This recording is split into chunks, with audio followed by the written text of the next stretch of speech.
Why did you just meow, cat? Oh. Good morning, people.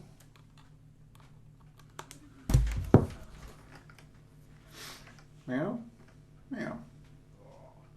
Teasel cat goes meow and meow.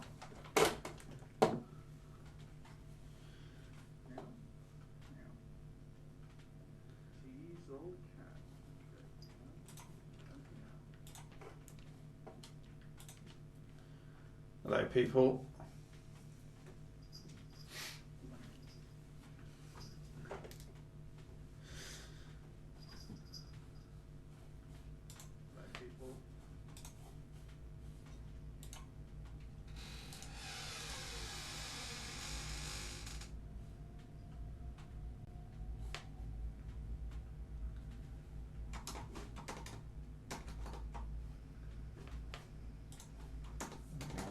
Teaser, what are you up to?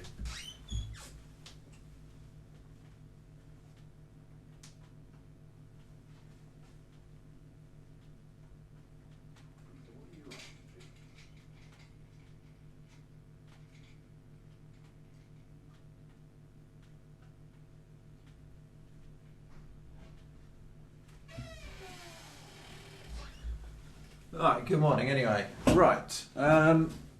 Hello, Jamie Kin. Alright. So, what am I going to do? Well, what I'm going to do, first of all, XP Coin, are you there? Right. Hello, Jamie Kin. Alright. So, what am I going to do? Well, what I'm going to do, first of all, XP Coin, are you there?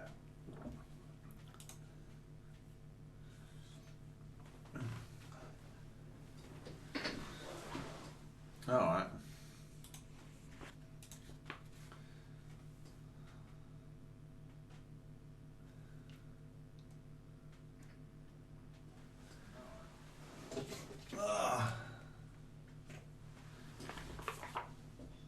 Okay, so just a bit of history there. So this here thing, there was audio feedback, that's because I had speakers on. So this here thing,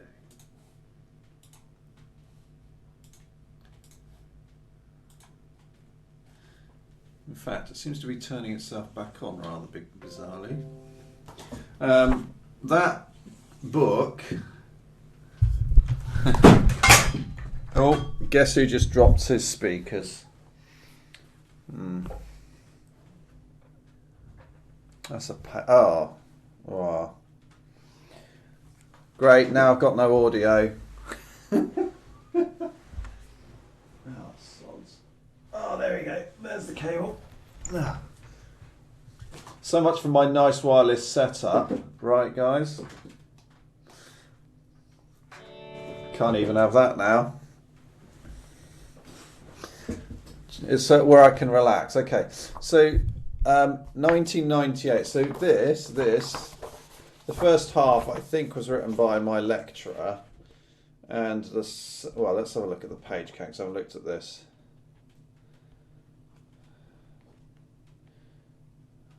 Oh yeah, I actually wrote only a small bit of it. But I helped run the... Wow, man. Oh my goodness. Oh my goodness, I didn't know that. So...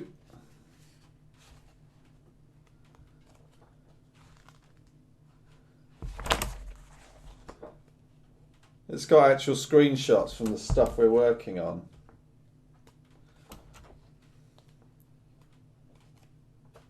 Yeah, anyway, right, so to cut a long story short, in the second year at university, just before that, I got lent a Net Yaroze from my lecturer. And I was kind of the most successful on it out of my team, my class. And so he wanted to run a class, a paid-for class teaching over the summer. So I helped write the manual, only a bit. Most of it's his course notes. And then I added a bit about a library I'd written for what I mistakenly called dynamic TMDs. TMD being the file format that you converted from a whatever it was, your content creation tool, and then into TMD format, which was ready for the PlayStation. But I sort of poked around with some stuff and wrote some helper classes that would make generating these TMDs at runtime on the PlayStation easier. So if we have a look, this is why. In fact, let's have a look. If you go to youtube.com, if we have a look at Net Yaroze games, right? One thing you'll notice about all of them, except mine, is 66 in a second, is that they're either 2D and we know how to make the assets, or they're 3D and they're modelled. So let's get started. So this TMD modelled all of the ship. That's 2D. Let's try and pick something. Yeah, so you'll notice that the graphics in the Net Yaroze, they tend to be either blocks or unanimated things. That was James Rutherford. No, it wasn't. 2D again. No, that was insanely hard. Hover racing was fantastic. Oh yeah, gasket. That had no fighting ability whatsoever. So I tell a lie. Hover racing was probably the only other one, but basically, if we go and find adventure game, which I'm going to have no chance doing, I'm not going to find. I've got a height field in, and that was noticeable for being incredibly rare. In fact, I can't find it.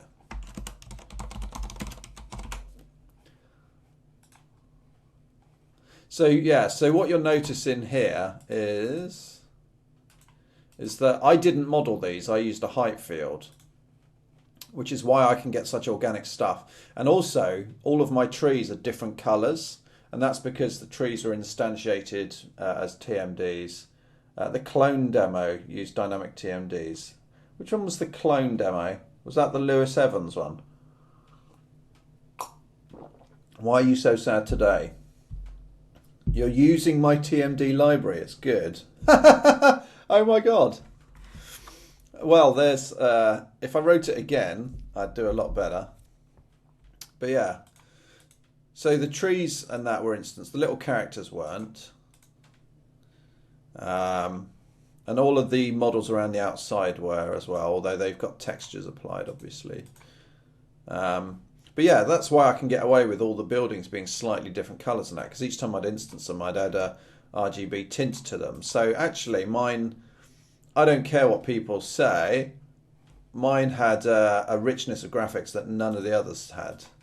But I didn't have the modelling, so it was rubbish. Someone's done a complete playthrough. What a hero. What a hero.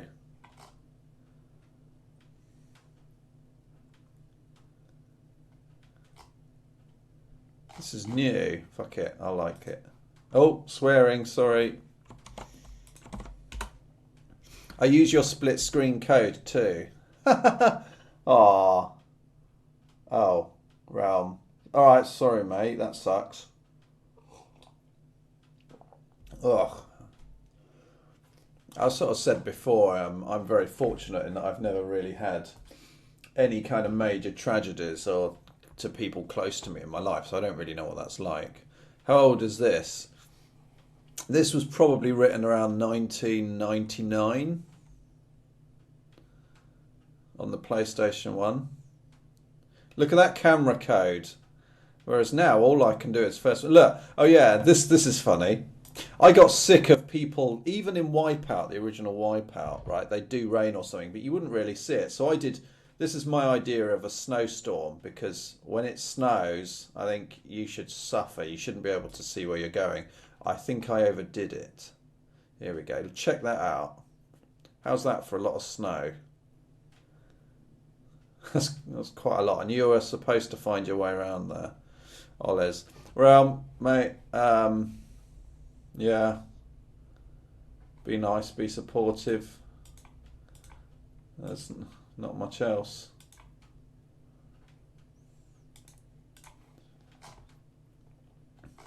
Okay, add public comment. Who am I logged in as? Oh, Diorama. I get to like it twice. Shall I tell them?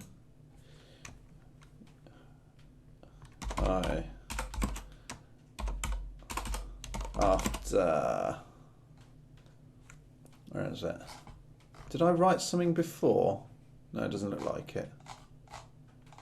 Alright, what's the... So this was done in about...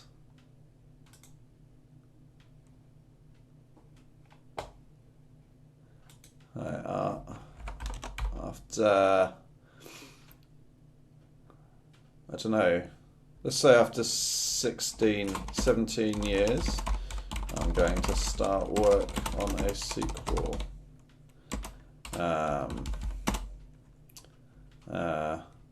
Seriously.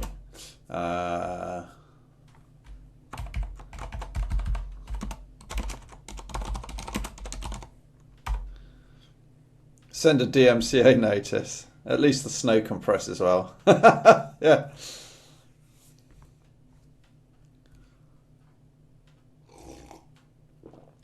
You're going to, XP Coin, you're going to be my claim to fame in saying that some of the libraries I wrote are still in use 16 years later or something. 18 years later.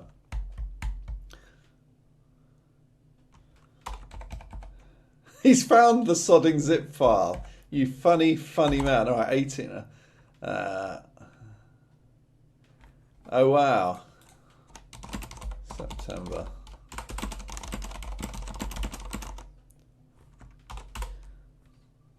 Oh, I missed the chance to do an anniversary. Seriously.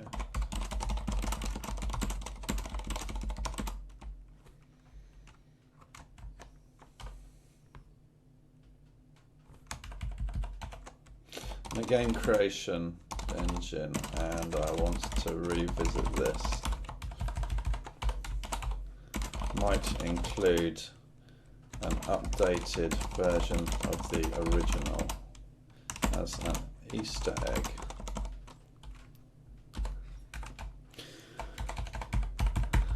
In a few months.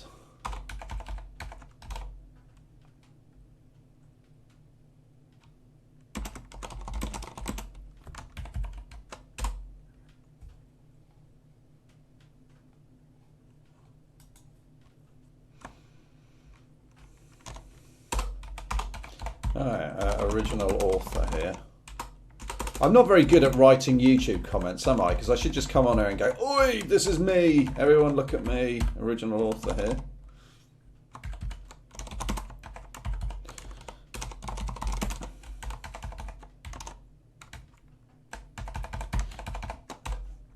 So I was thinking maybe for the 3,000 followers, I might actually do something there. Oh, XV Force. XV Force. XP Force. Hello, man. Good. Yeah, you might actually want... sorry, seriously, I'm working on a game creation engine now. I want to revisit this. Might include an update fish.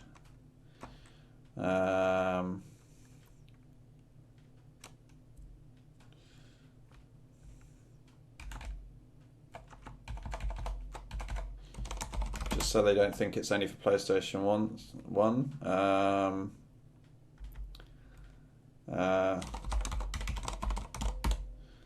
Fortunately, the fact that it's got the... Will that work? I don't know.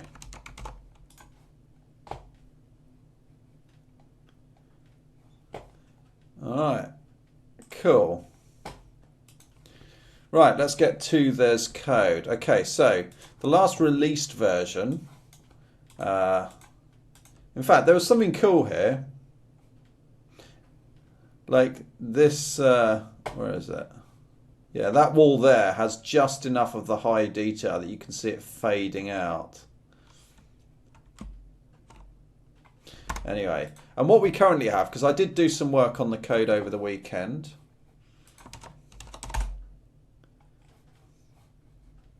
Oh yeah, sorry, let me update this.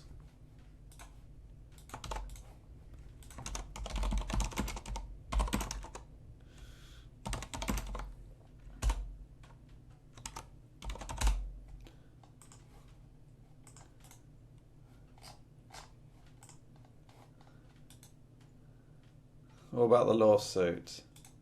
Oh, okay. Right. So, um, okay. So I was named in a lawsuit because of the Net Yaroze. So what happened? Does anybody remember like the Action Replay cartridges?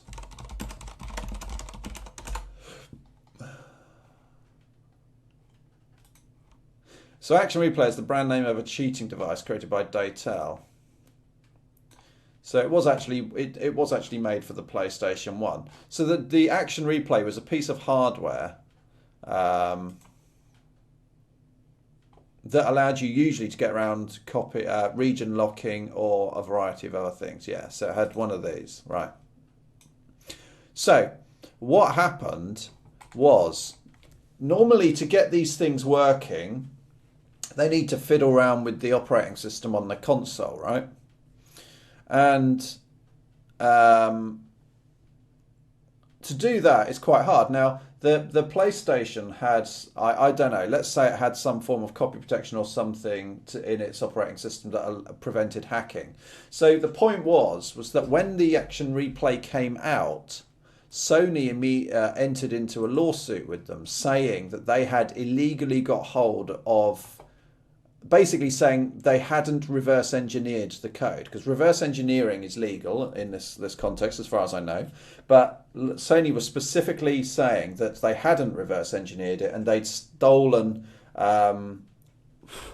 or got hold of some of the developer SDKs for the PlayStation and used that to help them build the Action Replay. Now that's almost certainly what they did. In fact, knowing how Daytel work, I would bet money on it. They didn't reverse engineer it. They got they got the secrets. They got the SDK. Now, obviously, the SDKs for the consoles, they're all under NDA, and you're not allowed to pass them on. So, if anybody gets hold of an SDK from someone, then the person who gave it to them, I think, is in trouble and all that sort of thing. Right. So Daytel, hilariously, to fight this lawsuit about the Action Replay, they said that they reverse engineered it. And as proof that there was more than enough information in the public domain to enable people to reverse engineer, they used this as evidence in their response in the suit. Yes, they actually said that this document, which had nothing to do with the operating system and allowed you to poke graphics, was enough to allow them to create something that to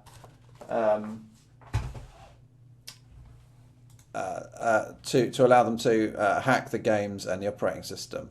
Now, if you read this document, or if you've programmed for the Net Yaroze, which was a kind of sandboxed environment anyway, then you'd understand the ludicrousness of the nature of what they were saying. But they did. So, yeah, me and my lecturer and that document there were named.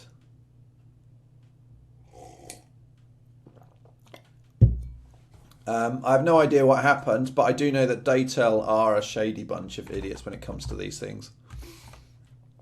I also hilariously, or not so hilariously, depending on your point of view, somebody I used to work with at Sony eventually got a job at Daytel.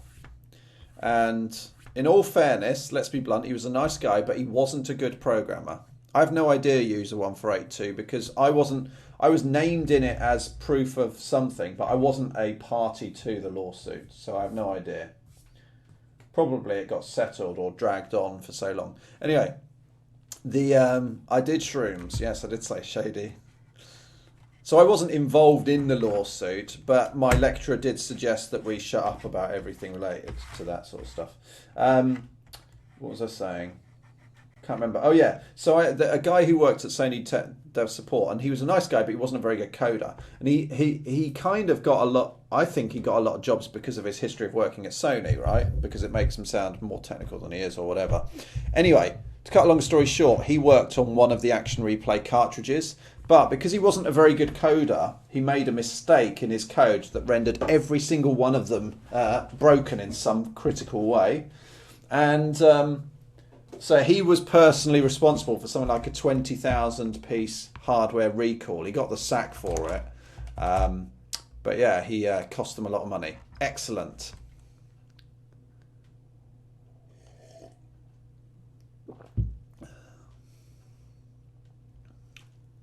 It's funny. So here's an example of how Daytel were creative but weren't necessarily able to reverse engineer. So, no names. So when Daytel, this was fantastic. What Daytel did for the Dreamcast Action Replay CD, right? Because getting the boot stuff was very hard. It was all at the time with the CDs, everything was encrypted and had a key on it, and Daytel couldn't do that couldn't fix it for the Dreamcast, presumably because they couldn't get hold of a dev thing, but an SDK. So what they did, and you can prove this now, is that for their Dreamcast Action Replay CD, they bought thousands of old games cheaply, and then used the inner rings of those CDs, which were already printed with a valid code for a game, and then they added their own CD printing around it. Pressed onto CDs, not burnt. Oh, thanks for that. So yeah, and I went and checked this, and if you get an old Dreamcast thing and you look at it, you can see where the original game ends and the new one starts. Right. So anyway, what I was saying was this is where I've got to on this project. So I'm gonna, and the answer is I've got nowhere. The last thing I did was managing to turn everything off because I'm a pilchard. So what I've done, what I was doing over the weekend, where are we? New entity. Right, so it used to be, so how graphics updates used to work. So for the medium LOD, okay, so 1, receive new chunk or chunk update from server. 2, update chunk data from and timestamp from server. 3, medium LOD system checks timestamp of chunk data against last generated mesh timestamp. 4, if they differ, sod off and make a new mesh. 5, once the new mesh is complete, use it and update the last gen. Right, so that's what we're doing. So we're going via the block data. So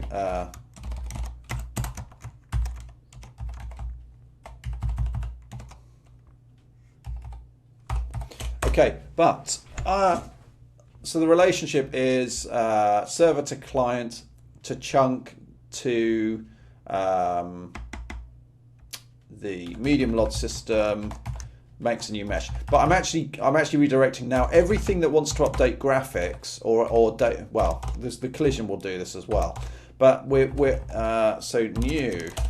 Everything is going via the smart cells. So, and that seemed to be a fairly straightforward change. But you know what? I've ballsed it up.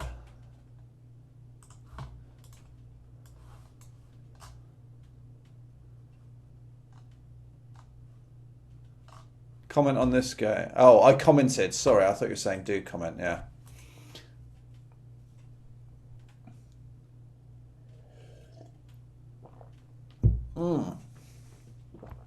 Right. So let's see what I've gone and got wrong, shall we? Client entity factory. Where are we? Right, so what happens? So when at the moment there's 2 use cases, one a new chunk and one an updated chunk. Now I'm disappointed that the last time I left it, nothing rendered because I was actually getting there. But anyway, right, so we've got a new chunk, add smart padded cells component. And let's go and have a look.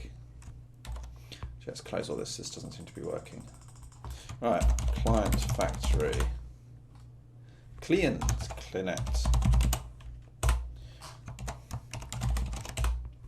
Okay. Right, so does this copy in correctly? Let's have a look. Set last updated time. We've got entity last updated time, yes. Block up last updated time. Yep. So we get our neighbours, which for a new chunk that hasn't yet been added. Oh no, it has been added. Sorry, the neighbour entities are valid. And we've got attempt reciprocal region copy. Oh yes, lovely.